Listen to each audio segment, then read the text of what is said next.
الرحمن الرحیم فرمایا کہ بعض فساق فجار بلکہ کفار کو بھی دنیا میں بہت نعمتیں، مال و دولت، حکومت، ثروت اللہ کی طرف سے دی جاتی ہیں۔ کفار کے پاس بھی ہوتی ہیں اور فساق اور فجار کے پاس بھی اللہ کی طرف سے بہت نعمتیں، مال و دولت بھی ہوتی ہے، حکومت اور ثروت، اقتدار بھی ہوتا ہے، جو ان کے لیے انجام کار اور زیادہ غفلت اور سرکشی کا سبب بن کر آخرت کا عذاب شدید بن جاتی ہے۔ یہ ظاہری نعمت در حقیقت سزا ہوتی ہے، ظاہری نعمت در حقیقت سزا ہوتی ہے۔ تو بسا اوقات عذاب بصورت نعمت بھی ہوتا ہے اور بسا اوقات نعمت بصورت زحمت بھی ہوتی ہے۔ بس اوقات نعمت بصورت زحمت بھی ہوتی ہے اور بس اوقات عذاب بصورت نعمت بھی ہوتا ہے۔ تو ہر ایک کی الگ الگ پہچان ہے۔ اگر جسے کہیں کہ زحمت بصورت نعمت ہے، اگر نعمت بصورت زحمت ہے تو علامت کیا ہے؟ علامت یہ کہ اس زحمت سے آدمی اللہ کے قریب ہو جائے اور اس مصیبت میں اللہ کے اور قرب نصیب ہو جائے۔ تو یہ علامت ہے کہ یہ نعمت بصورت زحمت آئی اور بصورت مصیبت آئی۔ کوئی مال کا نقصان ہو گیا، جان کا نقصان ہو گیا، کوئی اور تکلیف آ گئی اور یہ شخص اللہ کے اور قریب ہو گیا، تو یہ اس بات کی علامت ہے کہ نعمت بصورت زحمت آئی اور نعمت بصورت مصیبت آئی کہ اسے اللہ کا اور قرب نصیب ہو گیا۔ اور بس اوقات عذاب بصورت نعمت آتا ہے اور اس کی علامت کی کیا ہوتی ہے کہ آدمی کے اندر غفلت اور بڑھ جاتی، اس نعمت سے غفلت اور بڑھ جاتی، نافرمانی اور بڑھ جاتی، سرکشی اور بڑھ جاتی، اللہ سے اور دوری ہو جاتی ہے۔ تو یہ سمجھ لے کہ اس پہ عذاب آیا تھا، لیکن آیا بصورت نعمت تھا۔ تو بظاہر تو اس کی مال و دولت میں کثرت ہو رہی ہے اور جاہ اور شہرت میں اضافہ ہو رہا ہے اور بس اوقات دنیاوی ترقی مل رہی ہے اور اس سے اللہ سے اور دوری ہو رہی ہے، تو یہ علامت ہے کہ یہ عذاب ہے اور بصورت نعمت آیا ہے۔ تو بسا اوقات بعض فساق اور فجار بلکہ کفار کو بھی دنیا میں بہت نعمتیں، مال و دولت، حکومت، ثروت اللہ کی طرف سے دی جاتی ہے، جو ان کے لیے انجام کار اور زیادہ غفلت اور سرکشی کا سبب بن کر آخرت کا عذاب شدید بن جاتی ہے۔ یہ ظاہری نعمت در حقیقت سزا ہوتی ہے۔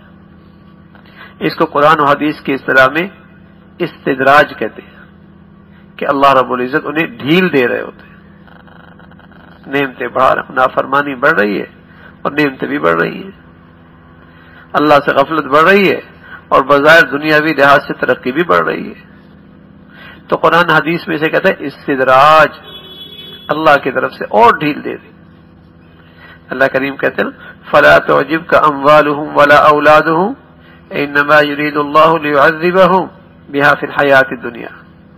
تم ان کی مال و دولت دیکھ کر تعجب نہ کرو کہ اللہ کے نافرمان ہیں، سرکش ہیں، فاسق فاجر ہیں اور پھر بھی اتنی نعمتیں۔ فرمایا ان کے ذریعے میں نے عذاب دینا چاہتا ہوں،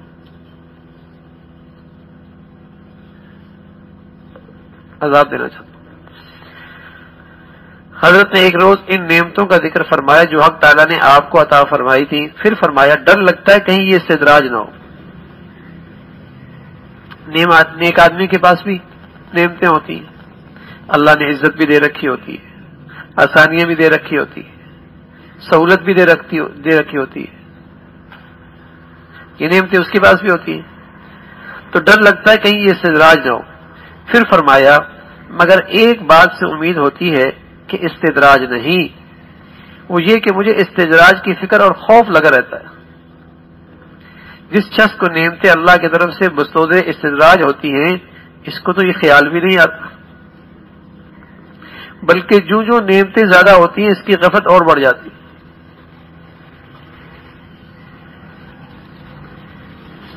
تو جس کو یہ خطرہ لاحق ہو کہیں اللہ کی طرف سے ڈھیل تو نہیں ہے اور اس کی زندگی اور محتاط ہونے لگے تو سمجھ لے یہ ڈھیل نہیں ہے، یہ اللہ کی نعمتیں ہی ہیں،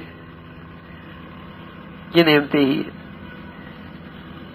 فکر بڑھ گئی، خوف بڑھ گیا، احتیاط بڑھ گئی، اللہ کی طرف دھیان بڑھ گیا، ٹھیک ہے۔ اور جہاں استدراج ہوتا ہے، ڈھیل ہوتی ہے، جہاں نعمتیں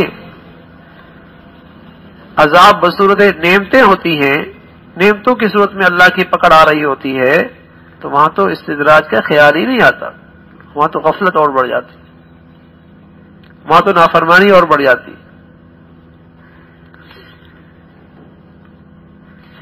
فرمایا طالبین سلوک میں سے ایک شخص نے خط لکھا کہ مجھ میں کبر بہت ہے، اور فرمایا مجھے بھی محسوس ہوا کہ واقعی ہی ان کا یہ احساس غلط نہیں ہے۔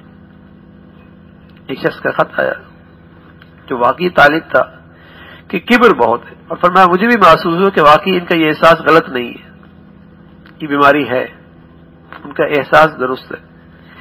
میں نے ان کے لیے یہ علاج تجویز کیا کہ اپنا یہ مرض خط میں لکھ کر میرے پاس بھیج دو، اس طرح 5 مرتبہ یہ کام کرو۔ ارشاد فرمایا الحمدللہ 5 مرتبہ لکھنے کی نوبت پوری ہونے سے پہلے یہ مرض جاتا رہا، اس لیے کہ جس آدمی کو یہ احساس ہو کہ میرے اندر یہ مرض ہے اور بار بار اس کے علاج کے لیے اپنے آپ کو پیش کرے، اس کا مطلب کیا ہوا؟ اللہ رب العزت نے اسے اس کی مصیبت سے نجات دے دی۔ ورنہ جو کبر والا ہوتا ہے اسے تو اپنا کبر نظر ہی نہیں آتا، اور اگر نظر آ بھی جائے تو وہ اس کا یہ کبر رکاوٹ بنتا ہے کسی کے سامنے اپنی اس بیماری کو پیش کرنے میں۔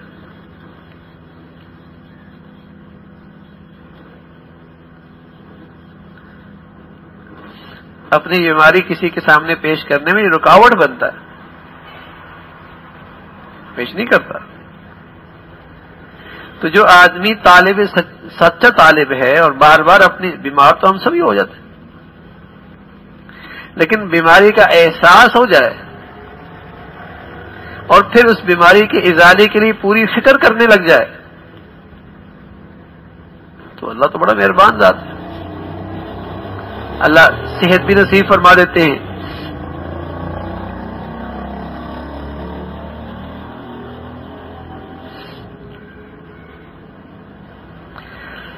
اللہ رب العزت اس طالب کی برکت سے اللہ رب العزت نے ایسی تدبیر سکھا دی کہ یہ کوئی ضابطہ نہیں ہے کہ جو 5 مرتبہ لکھے گا اس کو صحت مل جائے گی،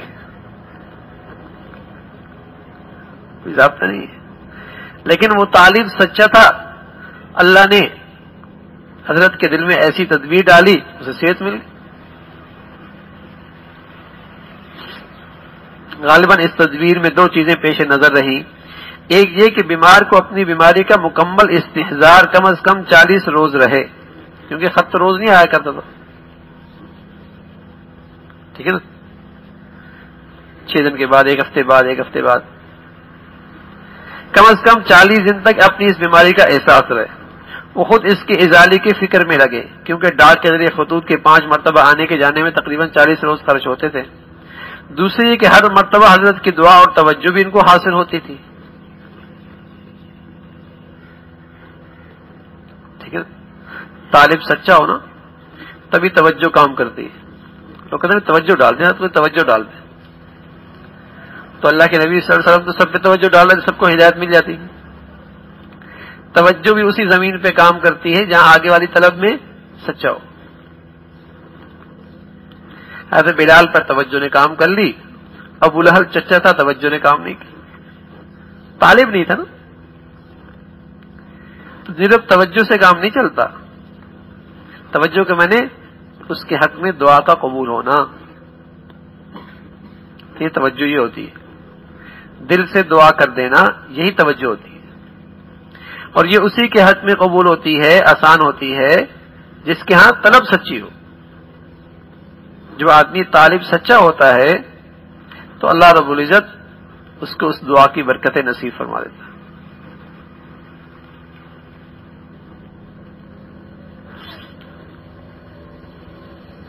ایک انگریز تعلیم یافتہ شخص نے خط میں لکھا کہ میں احکام شریعہ سے کچھ واقف ہوں اور جتنا واقف ہوں اس پر عمل بھی کرتا ہوں، لیکن میں اس چیز سے واقف نہیں جو بزرگوں کی صحبت سے حاصل کی جاتی ہے۔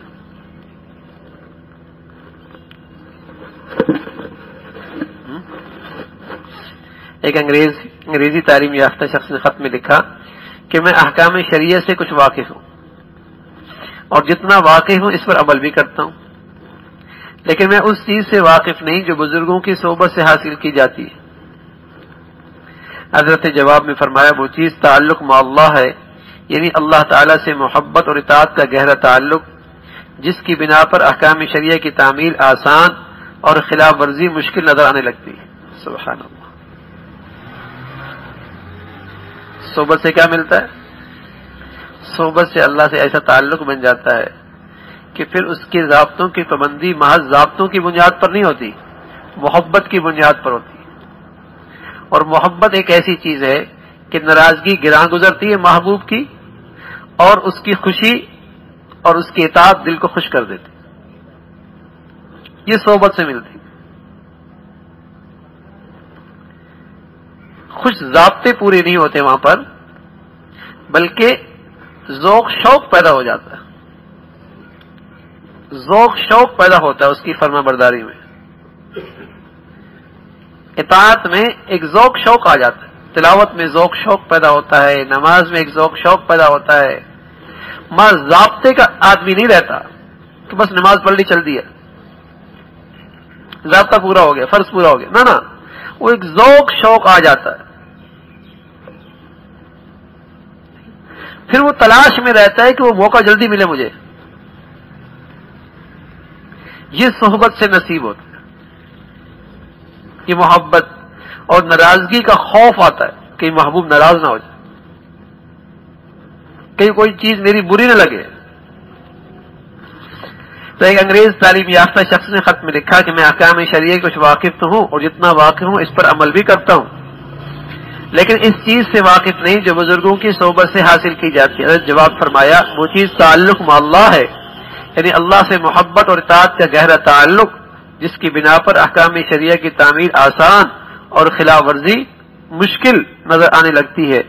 انہی صاحب نے ایک بات یہ بھی لکھی تھی، عبادت کی دلی رغبت اور شوق پیدا ہو جائے، اس کے جواب میں فرمایا یہ امر غیر اختیاری ہے، اس کے درپے نہ ہو۔ سبحان اللہ۔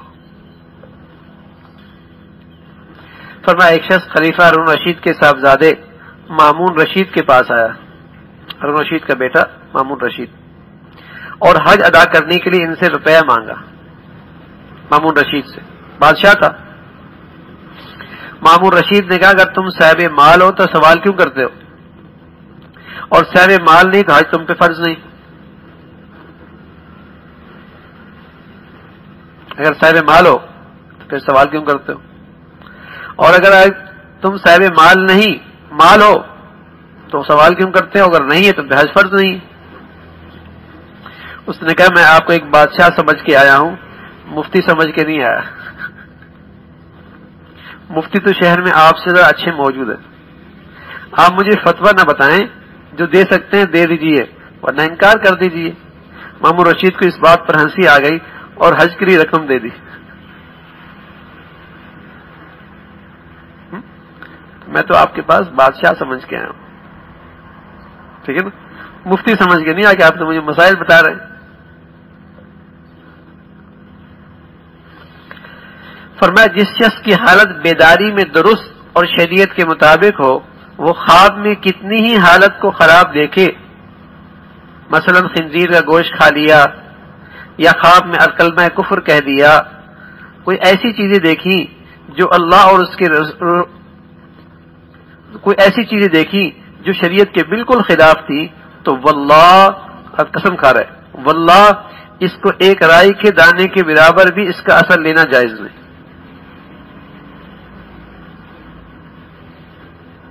اگر بیداری میں شریعت کے مطابق چل رہا ہے اور خواب میں ایسی ناگوار چیزیں دیکھی جو بالکل خلاف اسلام ہے اور خلاف شریعت ہے، فرمان لگے واللہ رائی کے برابر بھی اس کا اثر لینے کی ضرورت نہیں۔ اور ایسا الٹا بھی ہے، بیداری میں تو کھلی نافرمانیاں کر رہا ہے اور خواب میں بڑی بزرگی دیکھ رہا ہے،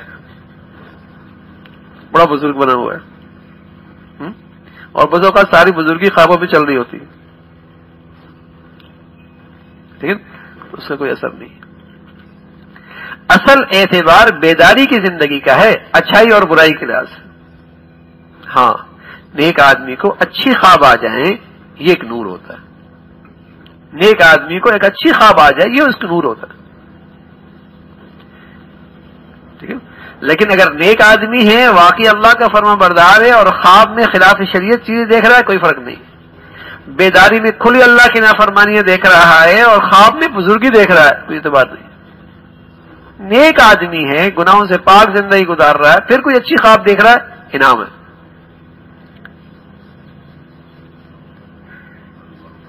تو اعتبار جو ہے وہ بیداری کی حالت کا ہے، خوابوں کی حالت کا نہیں ہے۔ تو یہ ایک تربیت کی بات ہے۔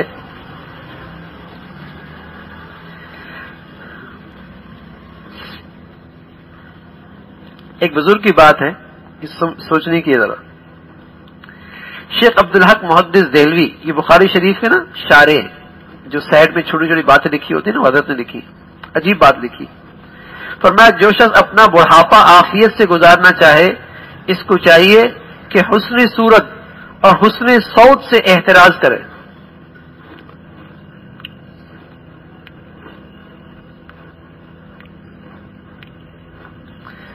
تو بڑھاپا دیر سے آئے گا اور عافیت کے ساتھ آئے گا،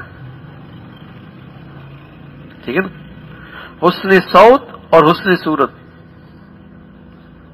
ٹھیک ہے نا، اس لیے کہ اس سے دونوں صورتوں سے جسم کی کمزوری جلدی ہو جاتی ہے۔ تو بڑے آدمی ہیں شیخ عبدالحق محدث دہلوی رحمۃ اللہ نے فرمایا جو شخص اپنا بڑھاپا عافیت سے گزارنا چاہے، اس کو چاہیے کہ حسن صورت اور حسن صوت سے احتراز کرے، ٹھیک ہے۔ اعتدال کی بات الگ ہے، حدود الگ بات ہے۔ حدود میں رہ کر تو نعمت ہے، ٹھیک ہے نا، جیسے اللہ کے نبی صلی اللہ علیہ وسلم فرمایا کہ نیک ہو، لیکن نیک ہونے کے ساتھ ساتھ اگر حسن صورت بھی ہو جائے کوئی حرج نہیں، ٹھیک ہے نا، لیکن یہ ہر چیز حدود کے اندر ہو۔ عام طور پہ ان دونوں چیزوں میں آدمی حدود سے تجاوز کرتا ہے، اور جب حدود سے تجاوز کرے گا تو اس کا اثر اس کی صحت پہ پڑے گا اور اس کے جسم پر پڑے گا اور اس کی جوانی پہ پڑے گا اور اس کے شباب پہ پڑے گا، ٹھیک ہے نا، اور پھر جو اعصاب کمزور ہوں گے اور عمر بڑھتی چلی جائے گی، ٹھیک ہے نا، تو اعضاء اور جوارح وقت سے پہلے بہت جلدی اپنا کام کرنا چھوڑ دیتے، ٹھیک ہے، تو ان صورتوں میں عام طور پہ حد سے تجاوز ہونے لگتا ہے اور آدمی حدود پہ باقی نہیں رہتا، اس لیے حضرت نے یہ بات فرمائی ہے۔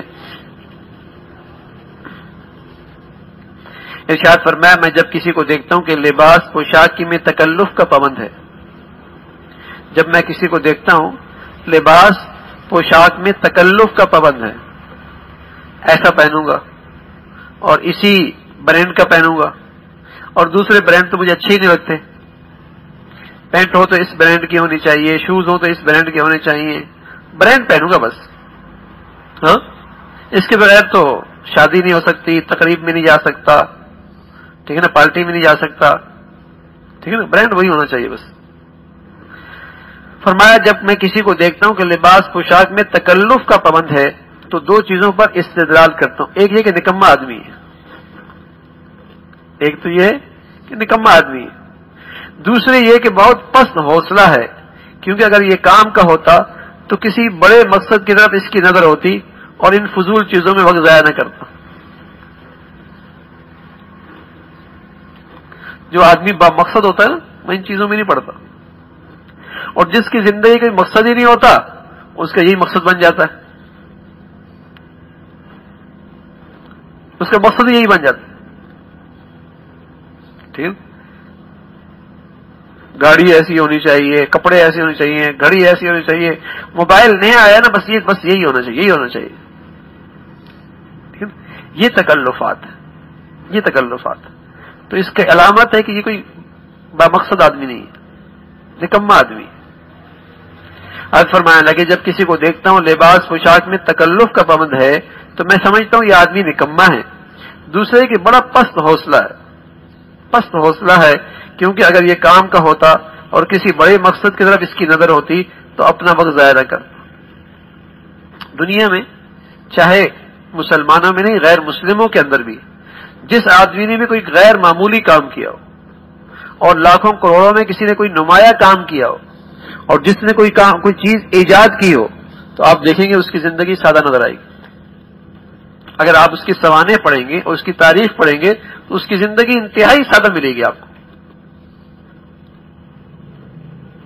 ٹھیک ہے نا. غیر مسلموں کے اندر بھی جس نے کوئی نمایاں کام کیا ہو، کوئی تاریخی کام کیا ہو، ٹھیک ہے، کوئی امتیازی کام کیا ہو تو اس کی زندگی آپ کو سادہ ملے گی. ٹھیک ہے، اس کے بغیر ہو نہیں سکتا. تو بامقصد آدمی ان چیزوں کے اندر، فضولیات کے اندر اپنے آپ کو نہیں الجھاتا. ہاں کوئی اللہ کی نعمت مل جائے استعمال کر لیتا ہے. کپڑے مل گئے، اللہ کے نبی صلی اللہ علیہ وسلم یمن سے کپڑے آ گئے وہ پہن لیا، لیکن وہ نہیں کہ وہی ہوں گے تو پہنوں گا. بھائی ایسا ہوگا تو کھاؤں گا ورنہ تو نہیں. تکلفات نہیں تھے. اللہ رب العزت ہم سب کو بھائی دین کی سمجھ نصیب فرما دیں. اللہم لک الحمد کلو ولک الشکر کلو، اللہم لک الحمد کلو ولک الشکر کلو. اللہم اعنا علی ذکرک وشکرک وحسن عبادتک، اللہم اعنا علی ذکرک وشکرک وحسن عبادتک. اللہم انا نسألک العفو والعافیۃ فی الدنیا والآخرہ، اللہم انا نسألک العفو والعافیۃ فی الدنیا والآخرہ. یا ارحم الراحمین ہمارا ظاہر باطن سبھی کو اپنی پسند کا فرما دے. ظاہر بھی اپنی رضا والا بنا دے، ہمارا باطن بھی اپنی رضا والا بنا دے. ظاہری باطنی فتنوں سے محفوظ فرما، ظاہری بیماریوں سے بھی محفوظ فرما، باطنی اور روحانی بیماریوں سے بھی محفوظ فرما. یا ارحم الراحمین اپنے فضل سے ہم سب کو ہر عمل میں اپنی رضا نصیب فرما، اخلاص نصیب فرما. ہر قسم کے غلط جذبات سے ہمارے دلوں کو پاک فرما، غلط نیتوں سے اور غلط ارادوں سے ہماری زندگی کو محفوظ فرما. یا ارحم الراحمین ہم سب کی اصلاح فرما، ظاہری باطنی ہر قسم کے گناہوں سے ہم سب کی حفاظت فرما. ہم سب کو اپنے قرب نصیب فرما، اپنی سچی محبت عطا فرما، اپنی نبی کی پیاری زندگی اور دین کی خدمت کی سعادت نصیب فرما. وصلی اللہ علی سیدنا محمد وعلی آلہ واصحابہ اجمعین برحمتک.